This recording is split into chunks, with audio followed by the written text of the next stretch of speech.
qu'ils poussent des cris de joie.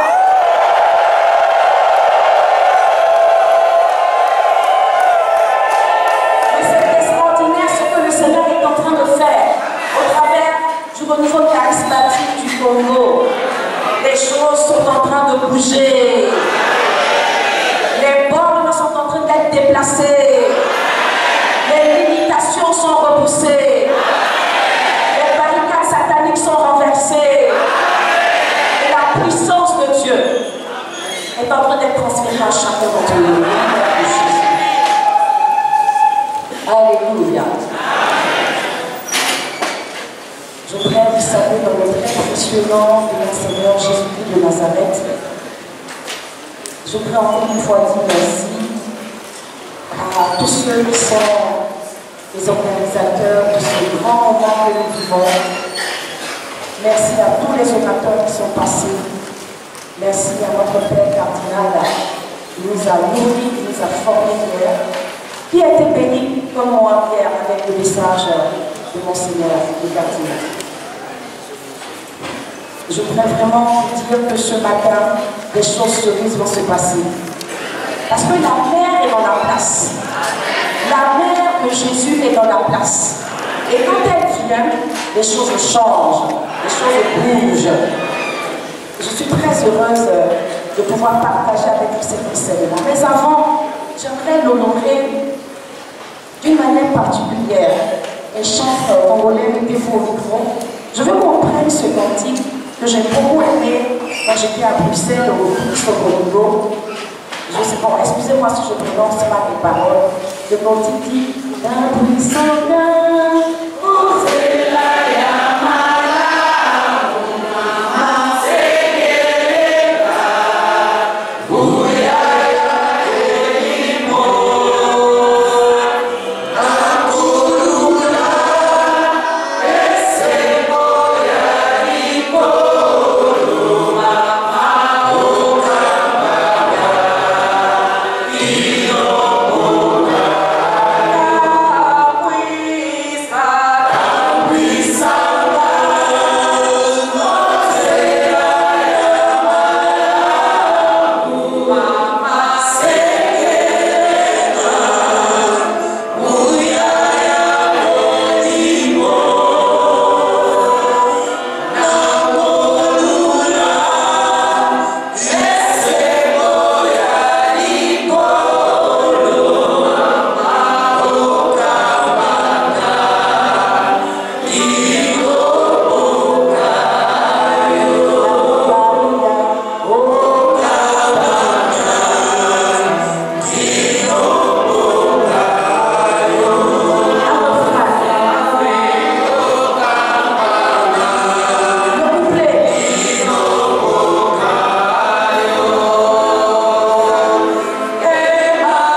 Vous n'avez pas reçu ce don. Chantez en esprit.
Je voudrais parler ici à la demande du renouveau charismatique de Kinshasa, de Marie comme la première charismatique.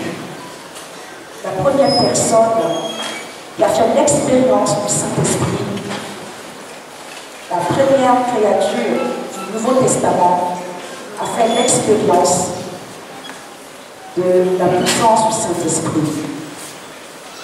En introduction, je dirais simplement que je ferai mon enseignement en 3 parties.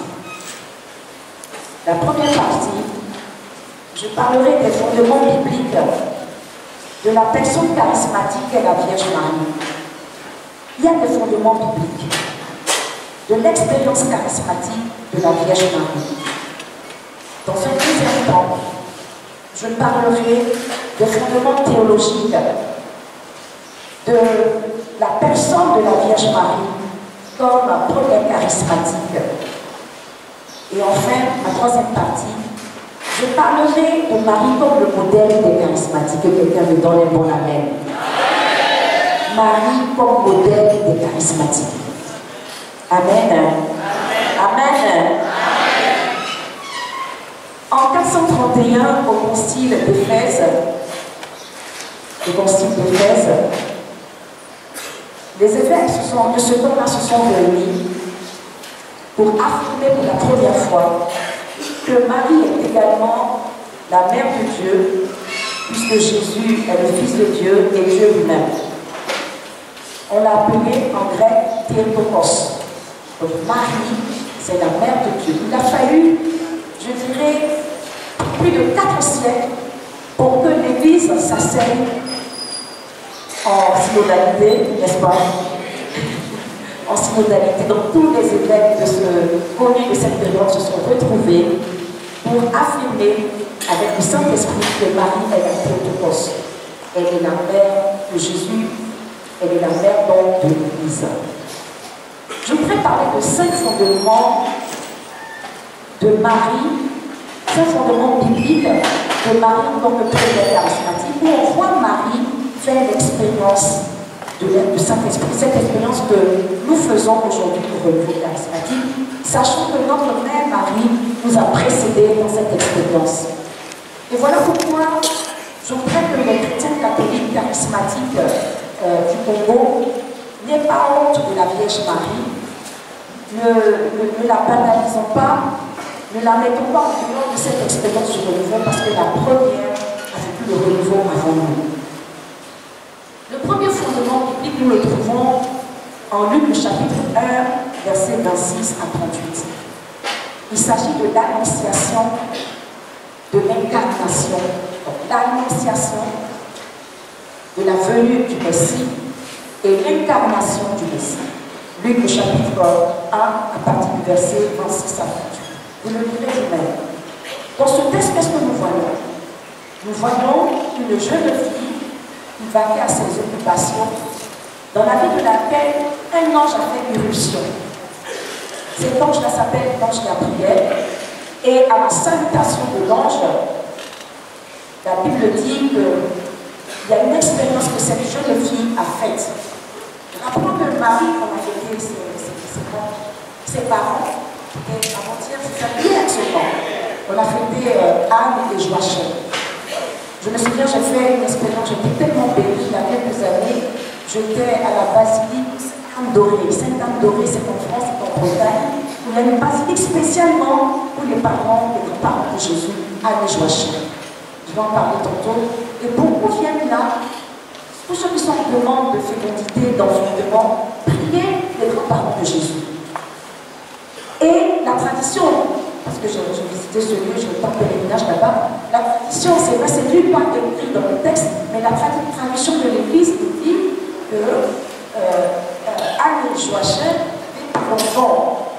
Et à un moment donné, inspiré par le Saint-Esprit, Joachim est allé dans le désert.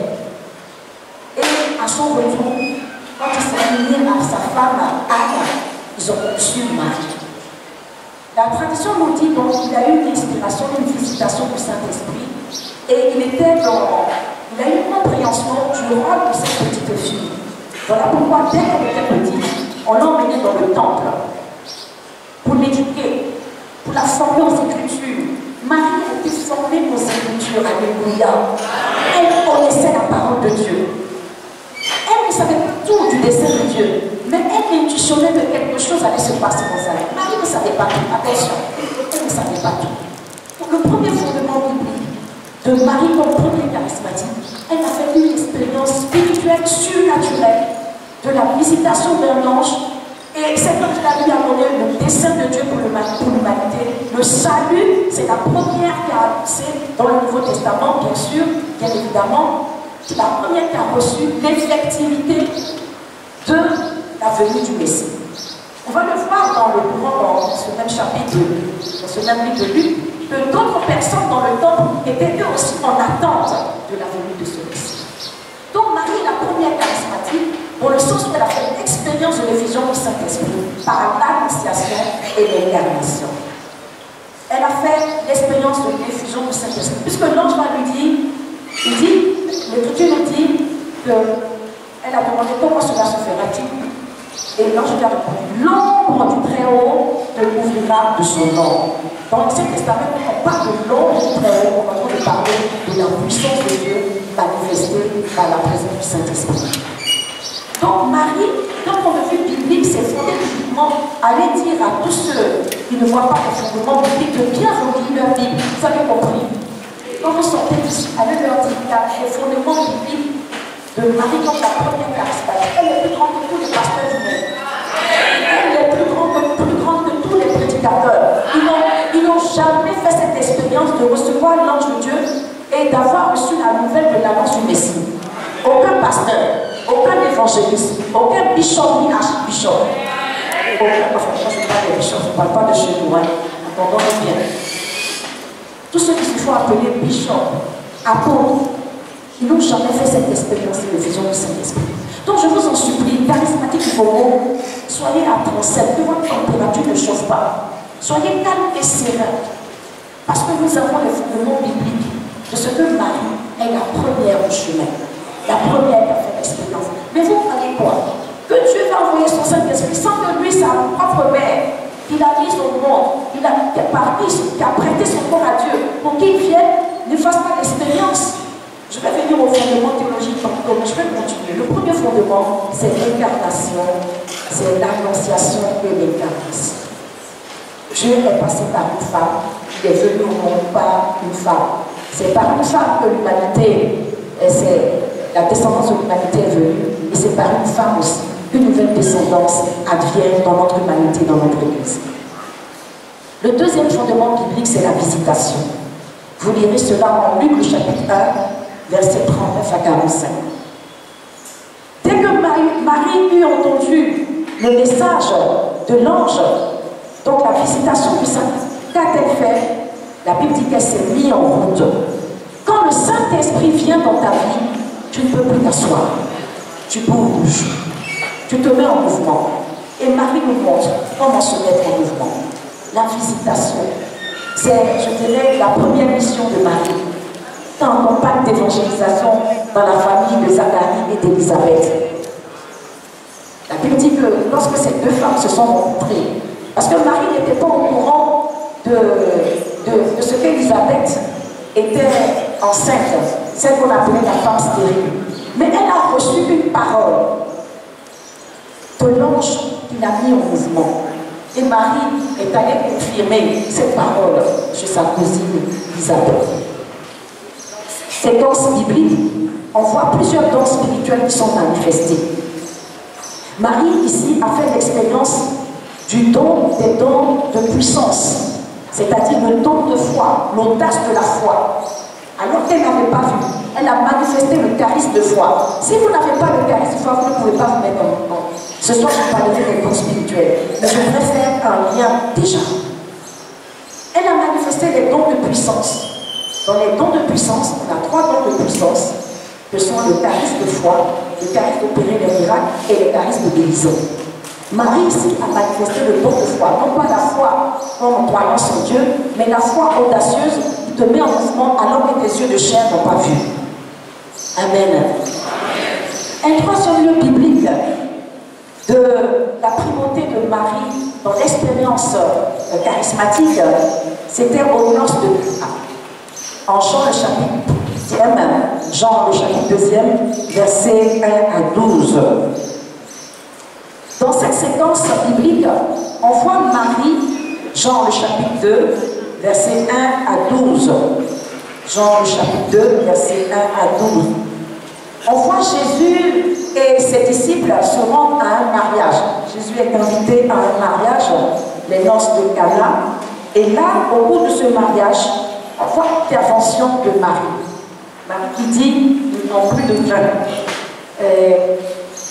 Elle vient faire ici, elle permet à Jésus de faire l'expérience de son premier miracle.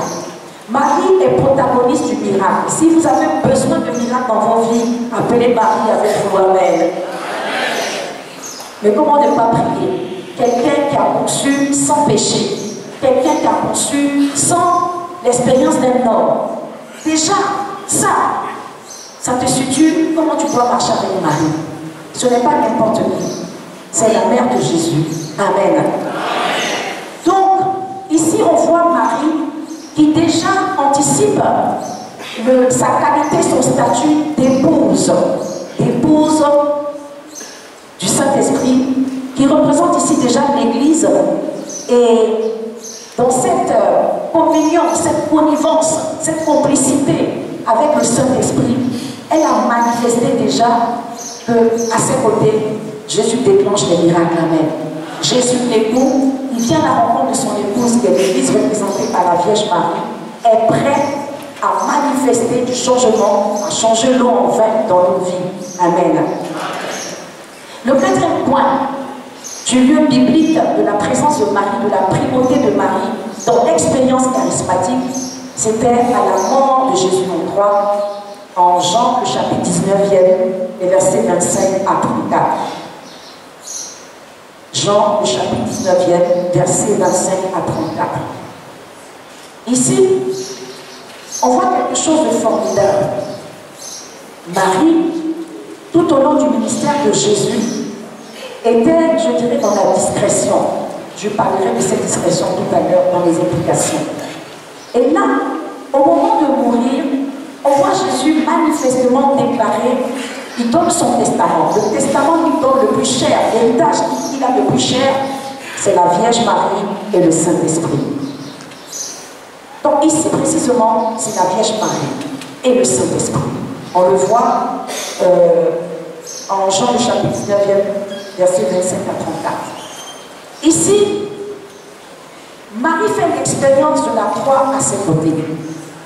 Quelqu'un me dit, je ne sais pas si c'est Papa Sakiti qui le disait, mais si Jésus était transpercé physiquement, Marie a été transpercée dans son cœur de chair, dans son cœur de mère. Et Marie ici est pour nous un exemple biblique. Elle est en train de nous dire qu'il n'y a pas sans chemin de croix. Il n'y a pas d'élévation sans chemin de croix. C'est la Stabat Mater, la mère debout. Elle est debout, quelles que soient les difficultés, quelles que soient les oppressions. Déjà à la croix, quand Jésus faisait son testament, il dit, Jean, voici ta mère, voici ton fils. Déjà, c'était une préfiguration de la naissance de l'Église. Marie, Jésus a confié son Église, a confié l'humanité, a confié les croyants, a confié les charismatiques à la Vierge Marie. Il a été clair. Une des dernières paroles qu'il a données, c'était ça. Après, il a dit, Père, je te remets l'esprit.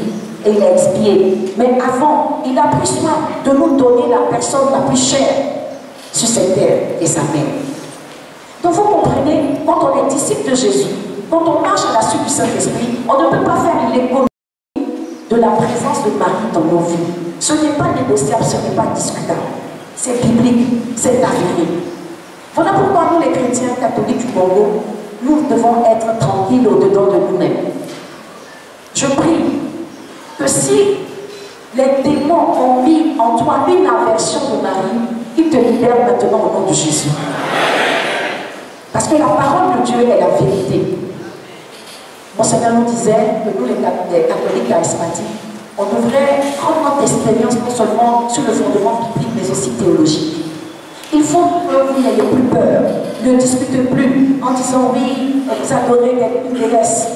Il y a quelqu'un dans ce pays qui est allé dans le mien, et qui a créé le buzz là-bas, en disant que l'église catholique est l'antichambre de l'enfer. Mais nous, les catholiques de la Côte d'Ivoire, on ne l'a pas raté. On ne l'a pas raté. On a répondu, ça a été vraiment un buzz sur les réseaux sociaux. Je n'ai pas dit son nom ici. Il est assez éprouvé comme ça. Voilà. Mais on ne l'a pas raté. On lui a répondu, si l'église catholique est l'antichambre, toi-même, ton église, c'est le feu vivant de l'enfer. Même si vous allez prier dans les églises réveillées ou dites de réveil, moi j'ai un ministère dans l'unité des chrétiens, donc je prie. Quand on m'a dit je vais prêcher dans leurs églises, mais je ne vais jamais me camoufler. Je suis dans mon habit de boxeur, je mon chapelet. Et puis eux-mêmes, ils voient la différence quand je prêche. À Dieu soit la gloire. Donc ne vous laissez pas impressionner, vous croyez sur la parole de Dieu. Et c'est ça un des acquis du renouveau charismatique, c'est d'avoir ramené l'église catholique au fondement de la parole. Nous ne prêchons pas en dehors de la parole, nous sommes fondés sur la Bible, alléluia. Je crois que la Bible est vraie. Je crois que là, les instrumentistes, là, vous venez écouter la parole de Dieu.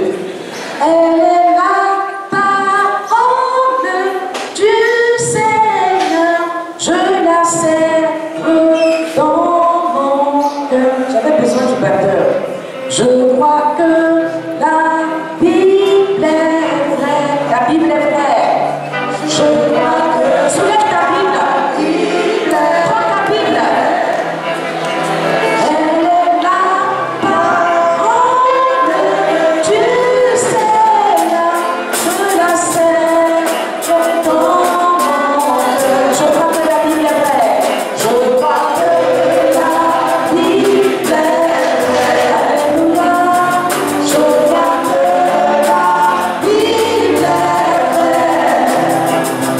Elle est la parole du Seigneur. Je la sers dans mon cœur. Alléluia. La Bible est vraie. Et Marie a fait l'expérience, comme je l'ai dit, au temple. Elle a été formée aux Écritures. Dis à ton voisin, la Bible est vraie. Comment vous lisez la Bible et puis vous n'arrivez pas à voir ces passages de Marie qui a fait l'expérience du renouveau charismatique? J'arrive pas à comprendre. Aujourd'hui, j'ai des amis évangéliques qui prient le chapelet. Est-ce que vous savez ça? Aujourd'hui, j'étais il y a 2 ans, j'étais à Genève, invité par un évangéliste suisse qui s'appelle Jean-Luc Rassel. Et au cours de cette conférence, c'était la conférence Présence sur le Saint-Esprit, j'ai vu comment les évangéliques, certains ont commencé à comprendre ce que nous vivons. Oui. Pendant sa prédication, vous savez, ils disent qu'il est saint, mais vous ne priez pas les saints, mais vos pasteurs sont vos dieux. Vous priez, nous on a des saints. Et l'évangéliste a dit, ce que les catholiques prient les saints, en réalité, c'est la nuée des témoins. Il s'est appuyé sur Hébreux le chapitre 11 pour dire la nuée des témoins. Et pendant qu'il parlait de la nuée des témoins, il citait les grands hommes du réveil évangélique. Donc toi tu cites les grands hommes du réveil évangélique. Moi aussi je vais citer les grands hommes du réveil catholique.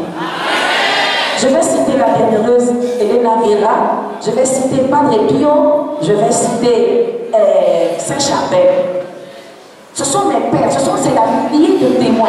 Hébreux chapitre 11, il parle de la nuée des témoins, les héros de Dieu. Les saints, ce sont les héros de Dieu. Et Marie est là pour nous rappeler ce testament de Jésus. Elle est avec nous. Je me demande comment ils lisent leur Bible à cette partie-là. Quand Jésus a dit, voici ta mère, comment ils interprètent ça? Donc c'est pour vous dire simplement d'être heureux d'être catholique et d'avoir cette révélation, d'avoir dans l'église catholique vraiment cette vérité biblique que Marie n'est pas, je dirais, à côté de Jésus, que Marie n'est pas une déesse. Marie a été enlevée au ciel, elle est enlevée avec son corps, et dans l'ascension, comme on le dit. Amen. Le cinquième point biblique est tiré de Actes chapitre 2, le verset 14. Marie a fait l'expérience du cénacle et de la Pentecôte. Donc, on a besoin de l'inviter dans nos campagnes d'évangélisation, et c'est ce que le renouveau fait depuis ses débuts, le renouveau charismatique catholique. Je vous ai dit le premier jour, quand vous commencez, les membres du renouveau, les bergers, désormais, quand vous parlez du renouveau charismatique, ne commencez pas en 1967. Ça a commencé depuis 1885 avec le pape Léon XIII qui a consacré le XXe siècle au Saint-Esprit sur les révélations, les inspirations de la bienheureuse Elena Guerra. Donc nos sources sont catholiques. Vous m'entendez? Nos sources sont catholiques. En plus est venue la relation évangélique écuménique. Amen. Donc voici les 5 lieux bibliques que je vous propose pour comprendre comment Marie est celle-là même qui a fait l'expérience charismatique, la première en chemin, de façon concrète.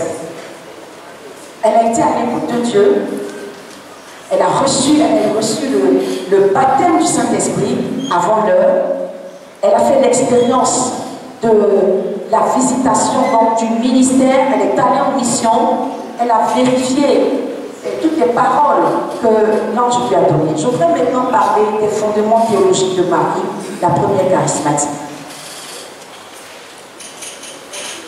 Le premier point de cette partie, c'est que Marie est la préfiguration de la nouvelle création. La préfiguration de la nouvelle création, Marie est venue anticiper, je dirais, la création nouvelle, c'est l'œuvre nouvelle par Marie. Dieu vient nous rappeler, le Saint-Esprit vient nous rappeler que l'expérience que nous faisons au niveau de la nouvelle naissance, tirée de 2 Corinthiens, le chapitre 5, verset 17, tous ceux qui sont unis en Jésus-Christ sont devenus de nouvelles créations. Les choses anciennes sont passées. Voici que toutes choses deviennent. Toutes choses deviennent. 2 Corinthiens 5, verset 17. Dans l'encyclique de Jean-Paul II, Redemptoris Mater, le pape dit ceci. Marie agit non comme une étrangère, mais comme une mère et une médiatrice. Elle a le droit de le faire. Il appelle Marie Notre-Dame. Il dit c'est la porte-parole de la volonté de Dieu. Pourquoi il dit cela? Et il reprend les paroles du Concile Vatican II dans le livre consacré à l'Église, Lumen Gentium. Il dit ceci. Marie a été épargnée de la tâche du péché originel. Elle a été comme pétrie par le Saint-Esprit. Elle a été formée comme une nouvelle créature. Lumen Gentium numéro 56. Dès le premier instant de sa vie, c'est ça qui pose problème à certains. Mais le Dieu des miracles ne peut-il pas faire des miracles dans la vie de celle qu'il va utiliser? Pour que vraiment la naissance de Jésus soit miraculeuse, il a bien fallu qu'il utilise les mêmes moyens miraculeux, justement pour que celle qu'il va utiliser soit sans tâche. Le Concile dit ceci. Marie s'est trouvée exemple du péché originel. La conception immaculée de Marie est due à une intervention particulière de l'Esprit Saint. Marie est tout entière remplie de l'Esprit. Tout son être en est irradié. Je continue à citer le Concile Vatican II. Tout au long de sa vie, Marie a été préparée par Dieu à la mission unique qui est la sienne. Marie était prédestinée à devenir mère de Dieu. Dieu l'avait choisie pour mettre au monde, par la puissance du Saint-Esprit, un enfant qui était le propre Fils de Dieu et en tout semblable à nous, excepté le péché. Donc, depuis le début, n'est-ce pas, quand l'ange est venu lui dire, il a salué comment? Je te salue Marie. Je te salue Marie. Comblée de grâce. Donc cette annonce indique déjà, Marie-même ne savait pas qu'elle était comblée de grâce. Elle ne savait pas qu'elle était immaculée d'exception. C'est l'ange qui est venu lui apprendre cela. Que toi, et c'est comme ça dans nos vies, quand Dieu nous appelle à travailler pour lui, il nous inspire, il nous le révèle. Donc Marie ici va représenter la nouvelle naissance, la nouvelle création. Dieu est venu créer. Si la faute est venue par un homme, par une femme, nos grands-parents Adam et Ève, Dieu va susciter deux personnes, Marie et son fils, pour nous emmener à la nouvelle créature. Alléluia. Quand nous regardons Marie, nous avons de l'espérance. Nous savons que nous aussi, quel que soit la bout du péché, quel que soit ce par où on passe, Dieu est capable de nous rendre immaculés, de nous libérer, de nous enlever de toutes nos tâches. Marie ici va représenter l'espérance que Dieu est capable de changer. Il vient changer l'homme, il vient changer l'homme, il vient changer ta vie, il vient te remplir de grâce, il vient faire de toi une nouvelle création. Les choses anciennes passent et les choses nouvelles arrivent. Si tu es désespéré, si tu penses que ce péché, tu ne pourras jamais t'en débarrasser, je t'annonce une bonne nouvelle. Marie, qui est le signe de notre espérance, le signe de l'humanité que Dieu vient de créer, c'est le signe avant-coureur de ce que Jésus a fait sur la croix. Il vient par la puissance du Saint-Esprit te régénérer et te libérer. Je me souviens quand j'étais plus jeune, j'en parlais à Papa Sakiti. J'ai posé beaucoup de peine. Je ne vais pas rentrer dans les détails de mon témoignage. Je vous invite à aller prendre les clés. Vous allez avoir tous les détails là-bas.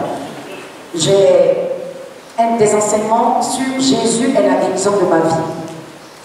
Comment Dieu est capable. Je ne vous donnerai pas mon témoignage. Vous irez prendre là-bas. Comment Dieu a transformé ma vie alors que tous les ingrédients étaient faits pour que je ne sois pas ici dans cet tapis.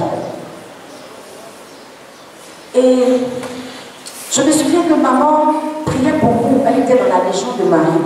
Elle est au ciel maintenant. Et c'est vrai que moi j'étais scout. Le féminin de scout ici, on appelle ça comment? Les guides. Oui, c'est pareil.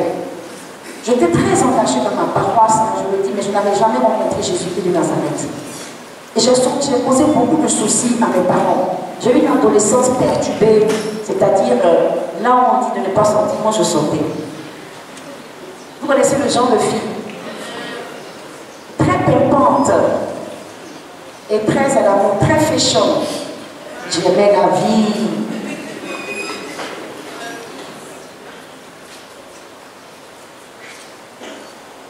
Et j'étais, comment dire, j'étais quelqu'un de très ambitieux. Et tous les jours, je sortais avec mes amis. La ville où j'habitais, mes parents habitaient, c'était les fonctionnaires, papa et maman. C'est une ville portuaire. C'est dans le sud-ouest de la Côte d'Ivoire, il s'appelle Saint-Pedro. Il y avait beaucoup d'expatriés là-bas. Et dans mon lycée, j'étais dans un lycée scientifique. Les élèves, c'était des blancs. Et donc, je marchais dans ce milieu-là. On a commencé à vivre une vie dévoyée. J'ai connu la cigarette, j'étais déjà toxicomane. Je me cachais pour fumer. Et ma maman a appris cela. Mes parents étaient devenus vraiment des chrétiens. À cette période-là, mes parents étaient vraiment engagés. Et maman était désolée. En tout cas, moi, j'ai eu la meilleure maman du monde. Alléluia. Après la Vierge Marie, c'est ma maman. Je ne sais pas pour toi. Et maman, au lieu de me gronder, maman était dans l'intercession. Papa, lui, au contraire, il était tellement strict qu'il me battait. Mais quand on dit battre un enfant, c'est pas du jeu, hein. C'est battre vraiment. Et je ne me sentais pas aimée de mes parents et surtout de mon papa. Déjà, j'avais vécu un traumatisme. À l'âge de 4 ans, j'ai été abusée sexuellement par un membre de la famille.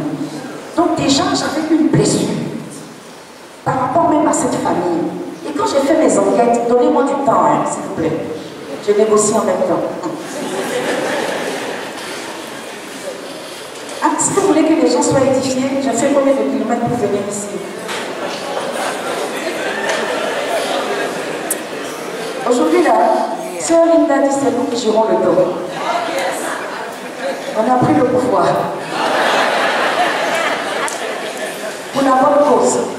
Je vous passe les détails. J'étais une enfant déjà blessée.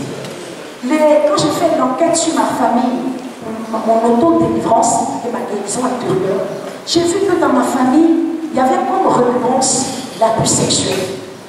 J'ai fait mes enquêtes, une de mes grandes sœurs a été abusée sexuellement, une deuxième qui est morte. Donc ça veut dire que dans la famille, il y avait une réclamation à ce niveau-là.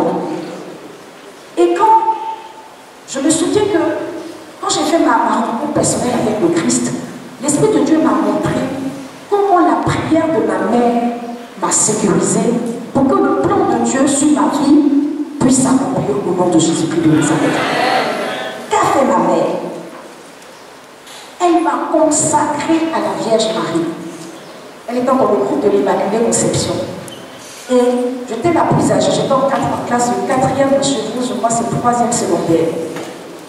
Bien sûr, deuxième secondaire. Il n'y avait que des petits-enfants qui étaient du primaire. Ma maman a insisté pour que je vienne le consacrer. Et quand on se consacre à la Vierge Marie, c'est comme une nouvelle naissance. Parce qu'elle est l'épouse du Saint-Esprit. Et je disais, quand je fais l'anamnèse de ma vie, quand je reviens, je fais la lecture prophétique et évangélique de ma vie, que c'est le manteau de la Vierge Marie. C'est le manteau d'une immaculée conception qui m'a préservé des plans démoniaques. Consacrez vos enfants à Marie. Dans vos paroisses, dans le renouveau, cheminement pour consacrer vos enfants à Marie. Je vous dis la vérité, je ne mens pas, ça préserve. Amen. Donc Marie est comblée de grâce.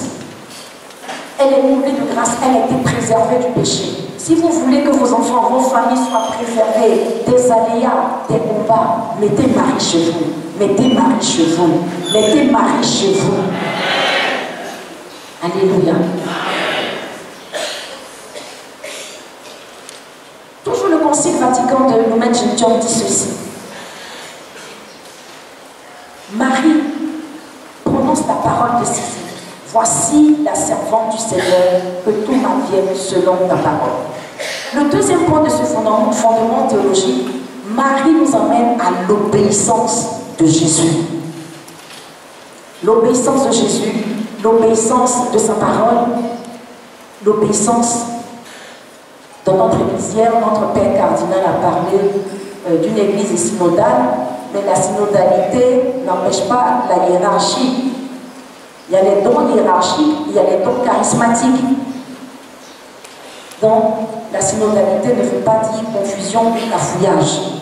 Marie nous emmène, nous charismatiques, à rentrer dans l'obéissance. Elle dit, et je cite le Concile, au numéro 53, Lumen Gentium, la Vierge Marie, en effet, lors de l'annonciation angélique reçut le Verbe de Dieu, à la fois dans son cœur et dans son corps, présentant au monde la vie, est reconnue et honorée comme la véritable Mère de Dieu et du Rédempteur.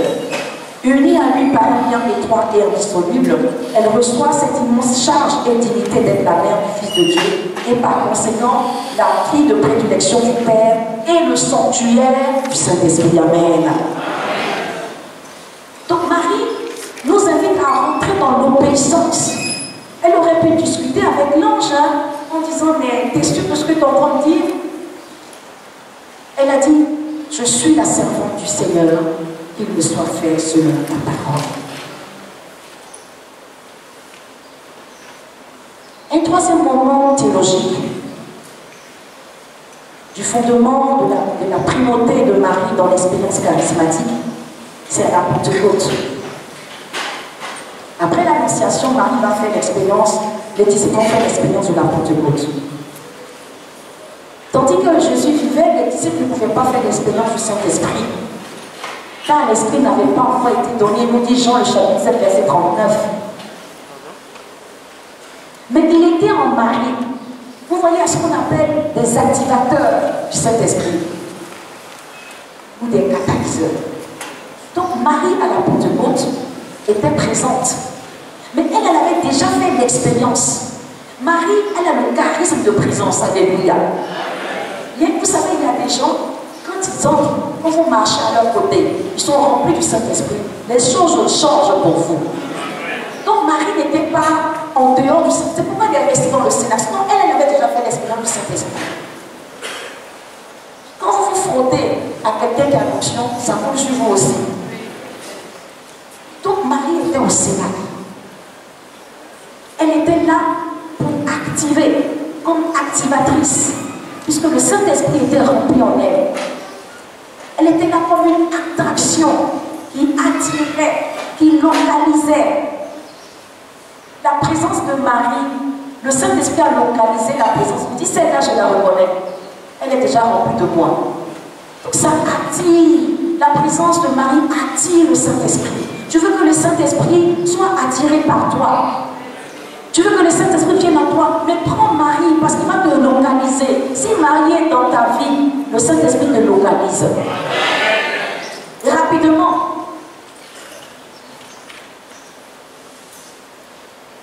Le Concile dit, Marie, mais Dieu ayant voulu que le mystère du salut des hommes ne se manifestât ouvertement qu'à l'heure où il répandrait l'Esprit, promis par le Christ, on voit les apôtres avant le jour de la Pentecôte, persévérant d'un même cœur dans la prière avec quelques femmes, dont Marie, mère de Jésus, et avec ses frères. Donc on voit Marie aller à la prière. Lisez Actes au chapitre 2. On voit Marie aller à la prière avec les disciples. Donc quand nous nous retrouvons dans nos groupes de prière, Marie est avec nous. Prenons Marie avec nous. Et c'est ce que nous, au renouveau, on fait. Mais il nous faut un approfondissement de l'action de Marie au milieu de nous. Elle attire le Saint-Esprit. Je disais que la prière, la consécration de ma mère, ma consécration à Marie m'a épargné beaucoup de voies de perdition. Et quand moi-même j'ai fait ma rencontre personnelle avec Jésus-Christ de Nazareth, quand je l'ai accepté comme mon sauveur et Seigneur personnel, j'ai fait moi-même consciemment ma consécration à la Vierge Marie. Pour nous mettre sur sa couverture. Dans notre communauté, quand nous finissons nos offices, nous nous consacrons à Jésus avec la prière empruntée des Jésuites, de Saint Ignace de Loyola, et nous faisons une consécration à Marie, la prière tirée de Saint Grignon Marie de Beaufort. C'est une prière puissante, très très puissante.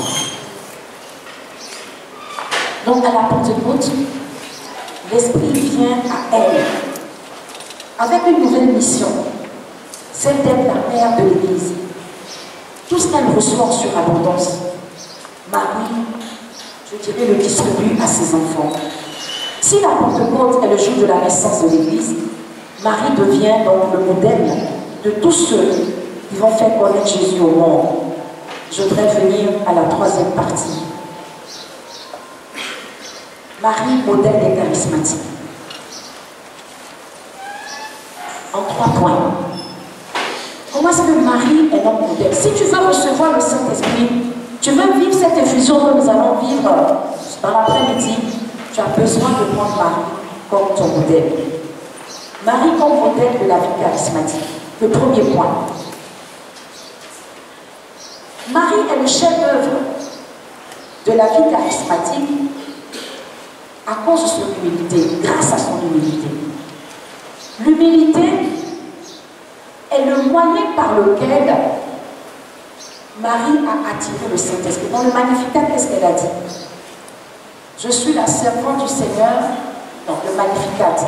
Elle dit, il s'est penché sur son homme servante. Désormais, tous les âges me diront bienheureuse. Il faut aller dire au pasteur, cette partie-là, comment il s'explique ça? Tous les âges me diront bienheureuse. Ils ne lisent pas ça. Ah, sinon c'est la Bible aussi. Ça fait partie des Écritures. Marie a prophétisé. Marie est le modèle de la prophétesse par excellence. Mais dans l'humilité, elle est le chef-d'œuvre de la vie charismatique par l'humilité. L'humilité est le modèle. L'humilité, quand on parle d'humilité, ça vient de humus, abaissement. Seigneur, le cardinal a dit hier, nous n'avons pas le monopole du Saint-Esprit. N'ayons pas cette prétention-là. Et si Marie est notre modèle de vie charismatique, c'est l'humilité qui est le premier ingrédient pour manifester la puissance du Saint-Esprit. Vous allez voir que nous, les charismatiques, quand nous allons être beaucoup plus humbles, vous allez voir que nous allons rentrer dans une stratégie pour répandre le courant de grâce dans nos paroisses, dans nos institutions. Parce que les gens ne nous perçoivent pas comme des gens humbles. Vous savez ça? c'est très important de voir comment on est perçu aussi dans l'Église. Ils trouvent que nous sommes prétentieux. Oui, c'est nous qui avons le monopole. L'Esprit de Dieu m'a dit, j'ai eu une révélation. Parce que Dieu nous parle, n'est-ce pas? Il nous parle réellement. Mais il y a un temps, il y a une attitude qui va permettre aux gens d'église, aux hommes d'église, de nous écouter. C'est l'attitude de Marie.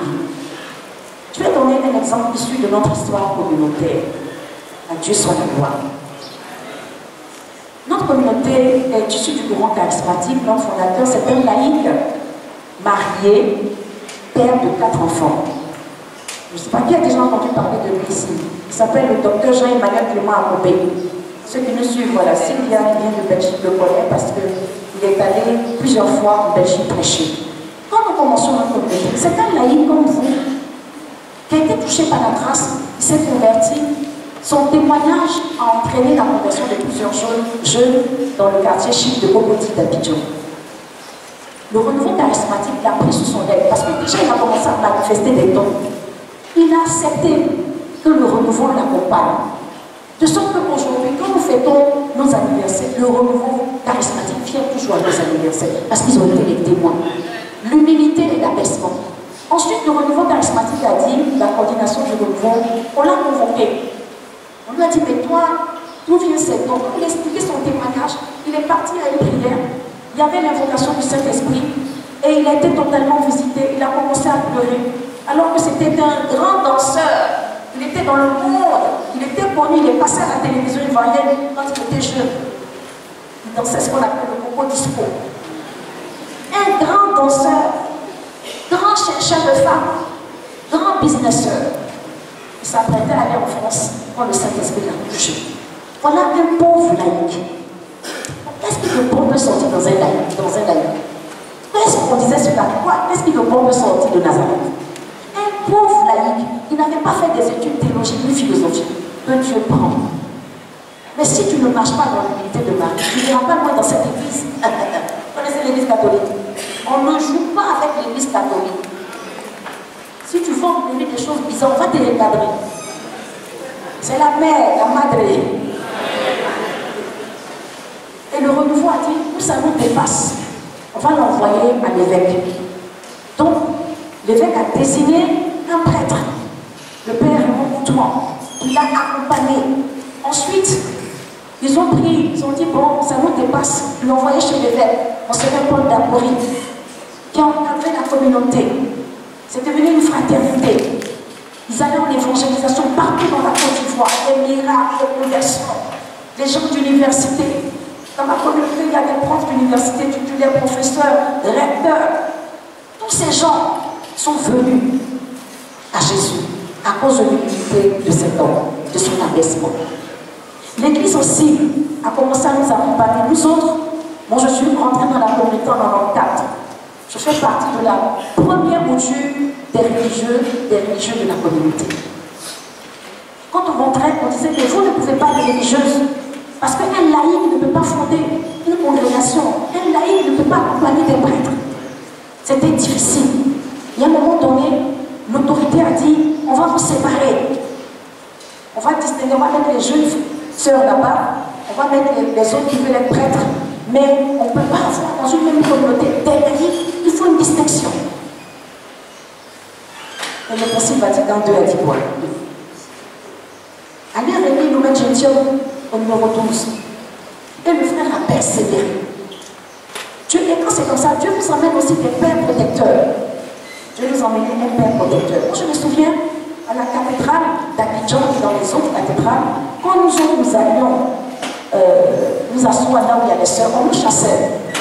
Aujourd'hui, moi j'ai pris l'habitude maintenant quand je vais dans une église, une paroisse qui n'est pas la mienne, de me mettre au fond. Mais on a été humiliés. On nous a chassés des rangs des sœurs. Mais on a accueilli cela. Donc ces évêques nous ont soutenus. Mais ça c'est l'humilité. Et les évêques de Côte d'Ivoire disent aussi, les évêques catholiques de Côte d'Ivoire disent aussi. C'est à cause de l'abaissement de votre fondateur que nous on vous a reconnu. L'humilité parce que c'est un enfant de Marie. Il a fait une expérience de Marie. Le catéchisme de l'Église catholique, au paragraphe 721 à 726, dit ceci. Marie, la toute sainte mère de Dieu, toujours vierge, est le chef-d'œuvre de la mission du Fils et de l'Esprit dans la plénitude du temps. Pour la première fois dans le dessein du salut, et parce que son esprit l'a préparé, le Père trouve la demeure où son Fils et son esprit peuvent habiter parmi les hommes. Amen. Cette humilité fait de Marie la demeure de Dieu, le lieu du Saint-Esprit, le lieu où Jésus. Si nous voulons déployer la puissance de Dieu, il nous faut nous abaisser, quitter notre ego, notre égoïsme, être tout disponible à Dieu, renouveau charismatique du Congo.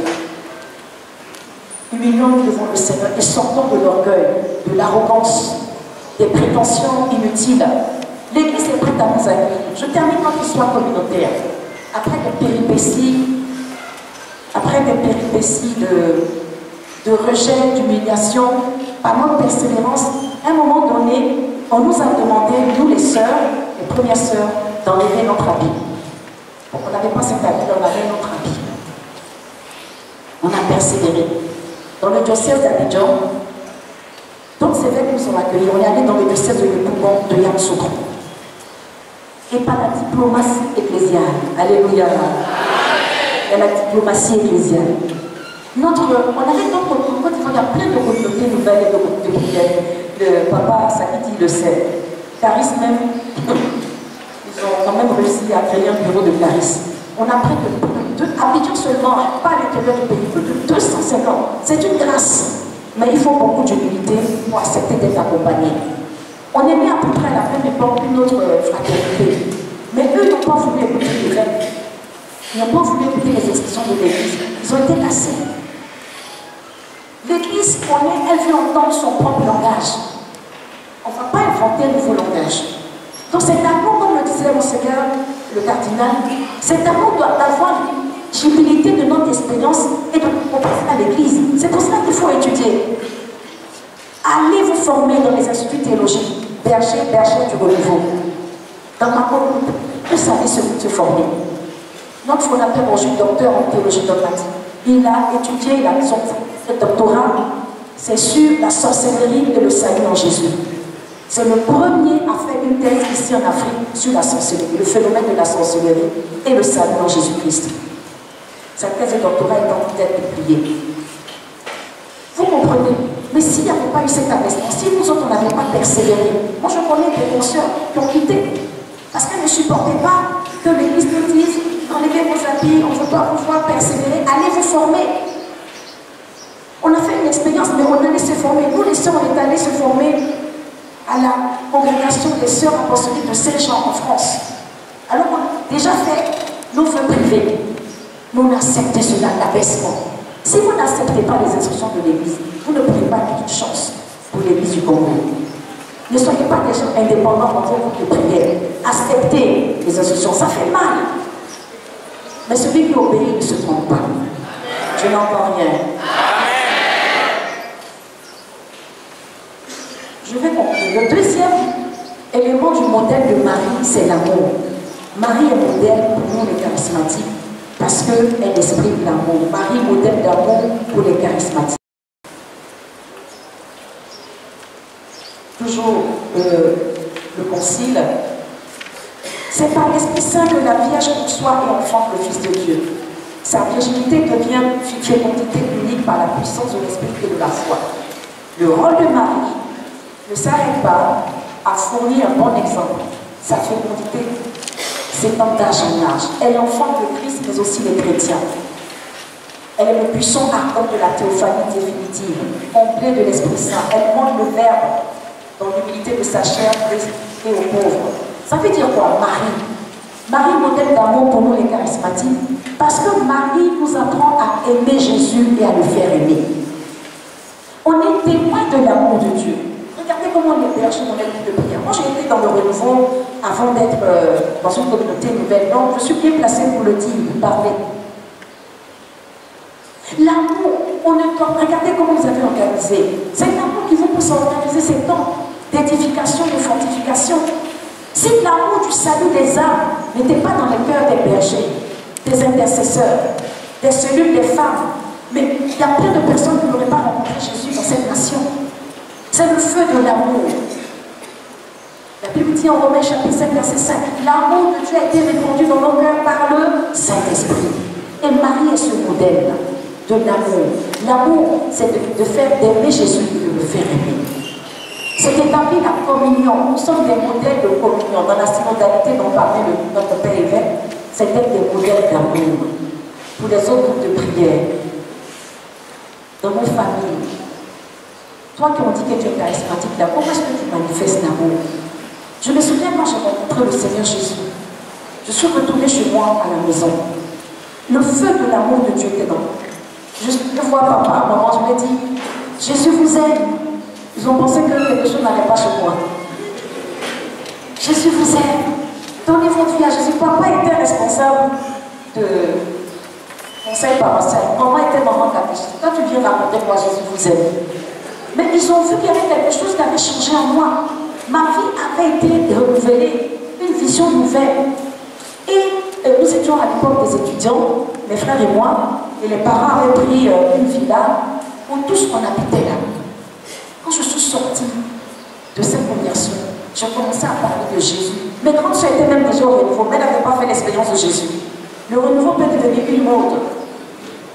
Est-ce que je peux parler? Le renouveau peut devenir un style. Mais en réalité, tu n'as pas fait l'expérience de l'amour de Dieu. Comment aller en mission quand tu ne fais pas l'expérience de l'amour de Dieu? Je demande toujours aux charismatiques, as-tu fait la rencontre personnelle avec Jésus? C'est le fondamental. Cette rencontre personnelle, c'est une rencontre d'amour. Où Jésus, Dieu vient te visiter par son amour. Et tu changes de vie. Ta vie n'est plus jamais pareille. Alléluia. Je me souviens, il y a 31 ans de cela, j'étais déjà rentrée dans un couvent. Au noviciat, dans un autre couvent. Un couvent classique. On m'a chassé de là-bas. Ils ont bien fait de me chasser. Vous savez, dans le couvent, quand on ne veut plus de vous, on vous demande d'aller réfléchir. Mais en fait, c'est un renvoi. Je prie pour ce renvoi. Vous savez, tout concourt au bien de ceux qui aiment Dieu. Des gens, je dis aussi aux femmes, il y a des gens qui ont quitté votre vie. Dites merci Dieu, parce que quand ils vont quitter votre vie, c'est là que Dieu va vous montrer le chemin auquel il vous emmène. Il y a des gens qui ont besoin de quitter pour que toi tu vois la clarté de ton chemin. Donc quand je suis sortie de ce moment, j'ai commencé à chercher Dieu. Et j'ai été à une retraite. Au cours de cette retraite, j'étais fatiguée de lui. J'ai dit au Seigneur, est-ce que moi je peux vivre la chasteté? Est-ce que je peux l'obéissance? Tu me connais, j'ai été éduquée. Moi maintenant, on mangeait à table avec nos parents. Papa Samedi. Papa Samedi. Nous on mangeait à la cuillère, à la fourchette. On mangeait à table avec nos parents. On avait deux chauffeurs. Chauffeur de maman, chauffeur de papa. Donc imagine une telle personne. J'étais déjà étudiante, j'étais à l'université. Hein. J'étais une fille très brillante. J'avais un avenir. Je ne suis pas rentrée au couvent parce que je n'avais rien à faire. Ce qui m'a donné cette parole, 1 Jean, chapitre 2, verset 17. Et le monde passe, et sa convoitise aussi. Mais seul celui qui fait la volonté de Dieu demeure éternellement. Donc j'ai quitté le couvent pour rentrer, j'ai quitté l'université pour rentrer au couvent. Et qu'est-ce qui va se passer?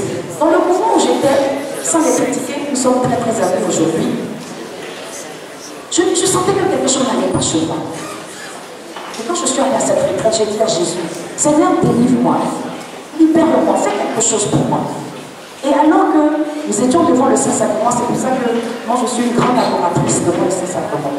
Je crois que Dieu agit dans sa présence réelle dans le Saint-Sacrement. Pendant que je regardais l'hostie,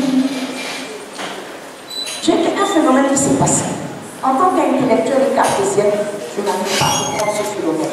Je regardais, mais c'est plus l'hostie que je voyais Jésus. J'avais les yeux ouverts, je n'étais pas en transe. C'est très important que je vous dise cela. Ce soir, il y aura l'effusion. Vous n'êtes pas obligé d'être tombé en transe. L'esprit du prophète est soumis au prophète. Vous m'entendez? L'esprit du prophète est soumis au prophète. Vous n'êtes pas obligé de crier. Vous n'êtes pas obligé de manifester. Vous pouvez recevoir de façon intérieure. Quand on crie, ça veut dire que l'émetteur n'est pas bien branché. Vous voyez les micros là? Quand on prie, ça veut dire qu'il n'est pas vraiment accordé à la fréquence du Saint-Esprit. Donc vous devez demander, Saint-Esprit, accorde-moi à ta fréquence. Parce que quand tu reconnais la fréquence du Saint-Esprit, Tu es convenu avec nous, tu n'es pas obligé de manifester en tombant. Petite parenthèse que je ferme. Maintenant, si tu pries, c'est parce que ton émetteur a besoin d'être ajusté à la fréquence du Saint-Esprit. Le message est-il passé? S'il y a des gens qui crient, on va prier pour vous, ce n'est pas grave.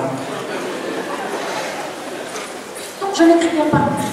De façon intérieure, silencieuse, j'ai vu le Seigneur Jésus. Grandeur nature, normalement. Donc j'ai frotté mes yeux. Je regardais à gauche, je regardais à droite. Pour voir si tout le monde voyait ce que je voyais. Et je voyais que personne ne voyait. Et je ne sais pas vous dire. Mais c'est dans cette vision, le Seigneur est venu, il m'a ramené dans le sein maternel. Il m'a montré comment ma mère avait souffert de la discrimination du genre. Quand je suis née, on a dit encore une fille. Mon père n'est pas venu à l'hôpital. Et on a voulu m'élever comme un garçon avec tout ce qu'il peut avoir comme implication négative. Donc j'avais la blessure du genre. Je ne voulais pas être une fille, je voulais être comme un homme. Mes petits frères sont venus après, donc j'étais toujours en rivalité, en concurrence avec eux. Un garçon manqué. Et tout cela, le Seigneur me montrait. Il me montrait cela.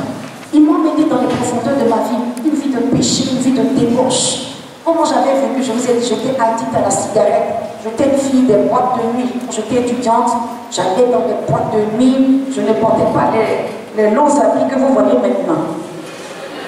Les habits que je portais arrivaient ici. Quand j'étais à l'école supérieure en lettres modernes, j'avais une copine à moi. On était les stars de l'école normale. On faisait la pluie le beau temps là-bas. On était hyper intelligentes aussi. Et le Seigneur m'a montré tout cela. Il dit, tu as vécu une vie de vanité.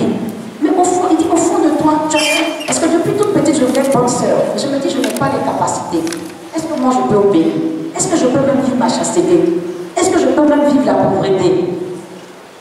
Quand je rentrais au couvent, je ne savais même pas faire ma lessive ni cuisiner. Parce qu'il y avait tout à la maison. J'ai dû apprendre ça au couvent. Donc, devant Jésus, il m'a montré ma vie passée. Et puis il dit, je t'aime. Je veux faire de toi un témoin de ma miséricorde. Dans mon cœur, je résistais. Je disais, mais Seigneur, tu ne peux pas. Je suis souillée, ma vie est gâchée. Il dit, non, ta vie n'est pas gâchée. Tu peux naître de nouveau. Tu peux tout recommencer. Tu peux repartir à zéro. Alléluia. Tu peux repartir à zéro. Je vais balayer ta vie passée pour faire de toi un être nouveau. Tout ceci dans le silence. Et un feu de l'amour de Dieu. J'ai commencé à pleurer. À la retraite, les organisateurs de la retraite me guettaient. Il paraît que j'étais très agressive et le visage fermé. Donc tout le monde s'est passé de nous. Celle-là, c'est un gros poisson de Dieu. Il faut qu'on prie pour elle. Si celle-là se convertit, les choses vont aller. Et je commençais à pleurer, j'ai capitulé. Je dis, Seigneur, est-ce que tu veux encore de moi? Avec cette vie dévoilée que j'ai vécue, est-ce que... Je vous dis, j'étais toxicomane, hein? Je suis même rentrée au couvent, mon premier noviciat, je me suis rentrée avec la cigarette. Vous savez, il faut prêcher la radicalité aux gens. Quand je rentrais là-bas, on m'a dit, non, c'est pas grave. Tu vas arrêter. Il faut prêcher la radicalité aux jeunes. Dis-lui, sors de ton péché. Arrêtez de caresser les gens. Je n'entends pas voilà. Maintenant, le renouveau dans certains endroits est divulgué. On ne parle plus de la chasteté. On ne parle plus de la réalité. Les gens sont dans le concubinage. Les gens sont dans une vie dévoyée. Ils vivent dans l'impudicité et ils viennent chanter. Ce n'est pas un statut visé.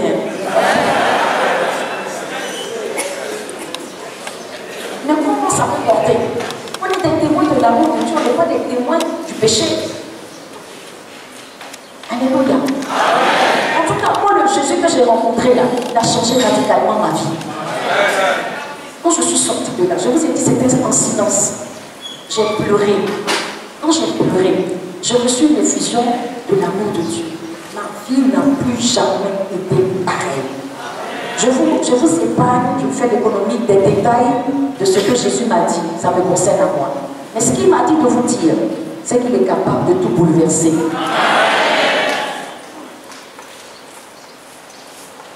J'ai un Dieu. qui s'appelle Jésus de Nazareth. Il peut tout changer, il a la capacité de bouleverser. C'est pas grave. On va avancer. Il a la capacité de tout changer.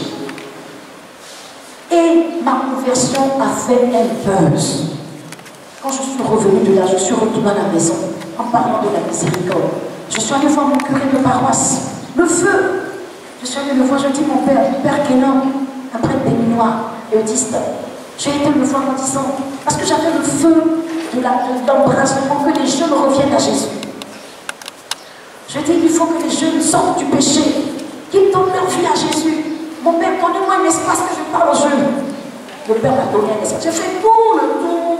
J'étais même avant même ce que le pape disait. Il d'emmener le renouveau, le courant charismatique dans le de prière. Le curé m'a autorisé. J'ai parlé à tous les jeunes de prière. Il y en a qui m'ont rejeté, il y en a qui ont accepté le Christ. Alléluia. Quand je suis sortie de là, je n'ai pas été dans une école d'évangélisation. Je n'ai pas été dans une école. Le feu du Saint-Esprit m'a poussé, comme la Vierge Marie, à aller porter l'amour de Dieu. On ne peut pas être de nouveau, avoir fait une rencontre personnelle avec Jésus et ne pas se lever pour aller prêcher la conversion. Alléluia. Alléluia. L'amour de Dieu, des prières de l'amour. C'est-à-dire notre amour, ce n'est pas des affinités. On est bien au chaud moment. L'amour de Dieu nous presse pour apporter la conversion, le changement.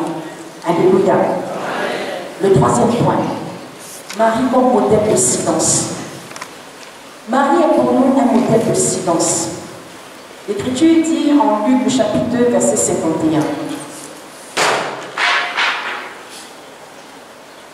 L'Écriture dit en Luc 2, verset 51. Vous vous rappelez que Marie était allée, ils sont allés en pèlerinage à Jérusalem. Et pendant leur séjour, Jésus, disent-ils, s'est perdu. Jésus ne s'est pas perdu. Il allait se présenter à ses pères, les docteurs de la loi. Et quand il est revenu, la Bible dit que Marie gardait fidèlement toutes ces choses dans son cœur. Ça veut dire quoi? Marie veut que nous la suivons dans son modèle de silence. Le silence ici, pour nous les membres du renouveau, peut paraître paradoxal. Un jour, il y a un berger du renouveau charismatique congolais à Paris. Je prêchais une retraite et je te vais rentrer dans le silence. Il dit, ah ma soeur, nous sommes d'une culture, est-ce que nous les Africains, on peut faire silence? Je lui ai répondu, mais nous les Africains, on n'est pas des humains, comment on dit, en dehors des autres humains. Que nous, on ne connaît pas le silence. Que nous, il faut qu'on chante, il faut qu'on danse. Je dis non, c'est une mauvaise lecture de l'Africain. Vous réduisez l'Africain aux danses et aux chants. Donc ça veut dire qu'on n'est pas capable de se taire pour entendre Dieu. Comment on bavarde seulement? Je lui ai dit c'est faux, je ne crois pas en cela. C'est une forteresse de pensée captive. On est capable de silence. Le silence ici va être quoi? Le silence que Marie nous donne, c'est Saint Bernard de Clairvaux qui nous dit. Il fait cette prière. Vous êtes vraiment, ô Marie, cette femme forte en qui le Seigneur a trouvé son repos.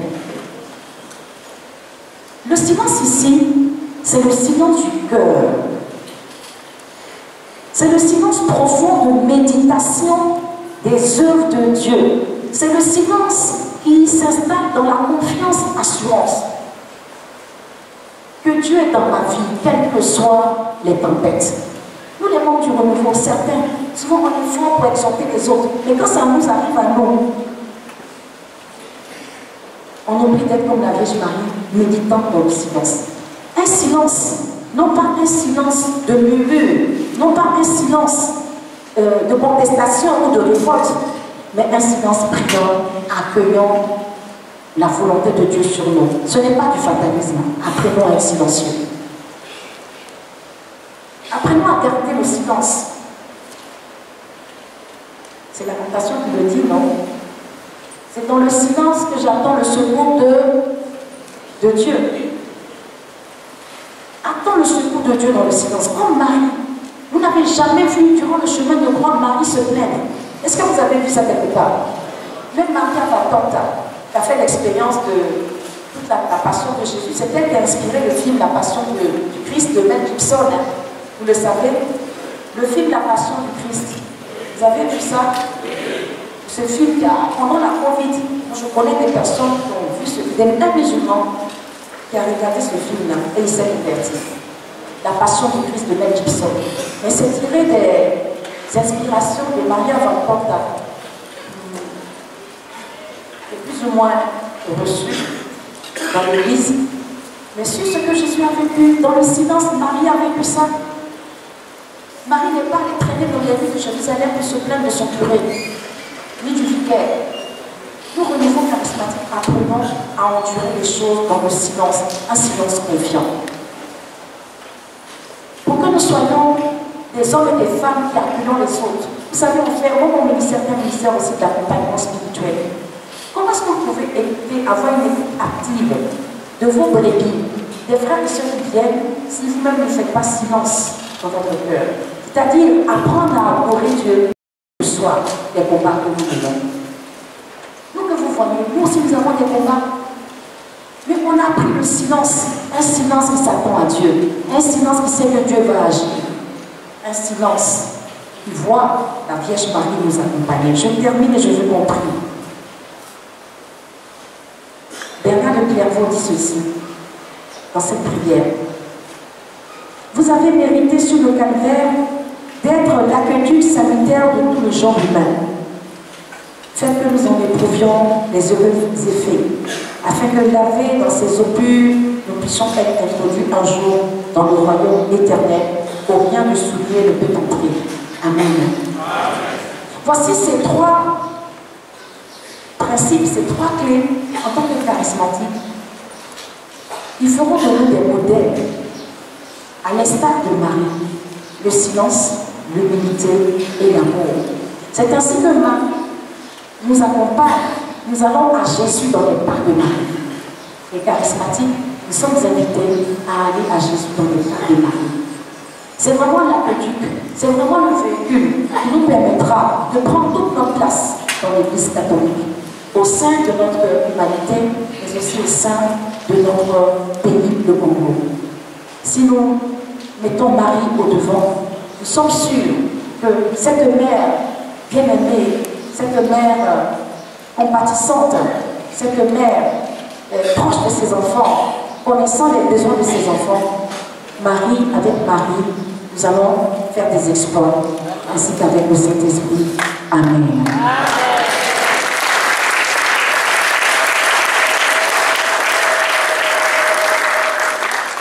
Nous allons baisser la tête. Et en quelques minutes, je vais prier, je ne vais pas prendre beaucoup de temps. Je vous invite à la campagne d'évangélisation lundi. J'espère qu'on nous donnera du temps pour le déployer dans l'enseignement.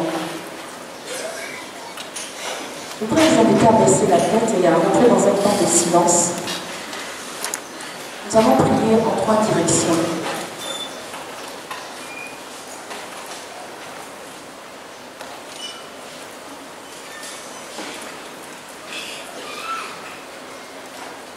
Maman Maria, merci maman.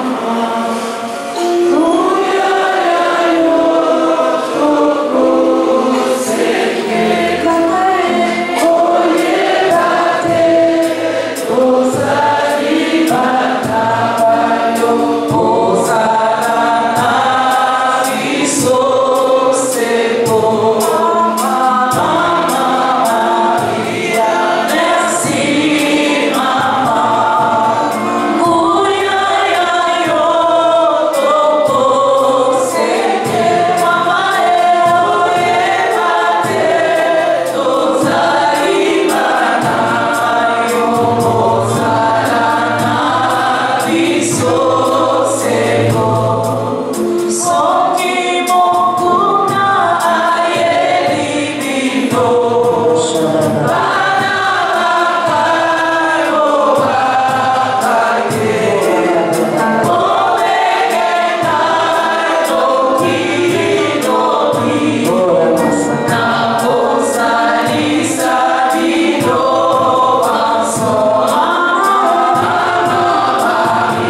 laisse que la musique. Vous allez dire avec moi, Seigneur Jésus, j'ai entendu ta parole. Ta parole est la vérité. Ta parole est une lumière sur ma route. Une lampe sur mon sentier. Je m'humilie devant toi, Seigneur, pour toutes les fois où je me suis écartée de ta mère. J'ai douté de sa présence dans ma vie. Pardon, Seigneur. Pour mes indifférences vis-à-vis de la Vierge Marie. Pardon pour les critiques que j'ai pu avoir contre elle. Contre mon Église. Contre les pasteurs de mon Église. Pardon, Seigneur. Aujourd'hui, je reviens à toi. À l'héritage que tu m'as laissé. Tu m'as laissé ta mère. Je l'accepte aujourd'hui. Je la prends chez moi. Dans ma famille. Dans mon pays. Dans mon travail. Dans mes relations. Comme la mère que tu as voulu pour moi. Au nom de Jésus. Amen. Accordez-moi encore 2 minutes. Le Seigneur est en train de travailler au milieu de nous.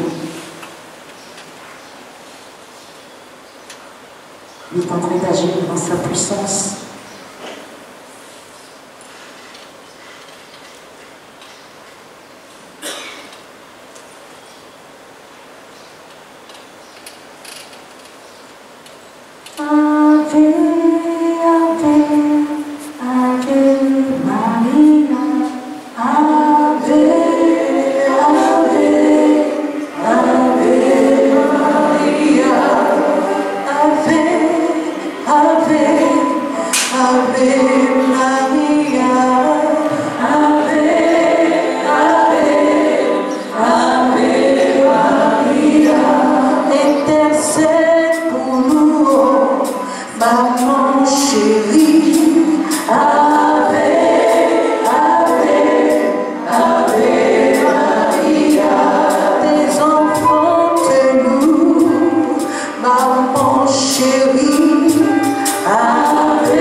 Vous avez du mal, les femmes ont du mal à se marier, et même les hommes aussi. La grâce du mariage est difficile chez vous. Mais pendant que nous sommes en train d'élever le nom de Marie, de la prier, je vois comme des bonnes nouvelles qui arrivent dans votre famille. Ceux qui se sont concernés par ces paroles, simplement levez la main. Par la prière de Marie, par son intercession, nous venons contre tous les blocages de non-mariage dans vos familles au nom de Jésus-Christ de Nazareth. Que les bonnes nouvelles de la grâce du mariage adviennent chez vous au nom de Jésus. Et comme je vous le disais, je voyais cette image intérieure de Marie qui emmenait à Jésus des enfants. Et c'est comme si la prière de Marie est en train de débloquer l'intelligence de certains enfants. Recevez au nom de Jésus le déblocage de l'intelligence de vos enfants. Au nom de Jésus. Par ta prière, maman Marie, je te confie tous les besoins de tes enfants. Agis avec puissance au carrefour de leurs besoins. Au nom de Jésus.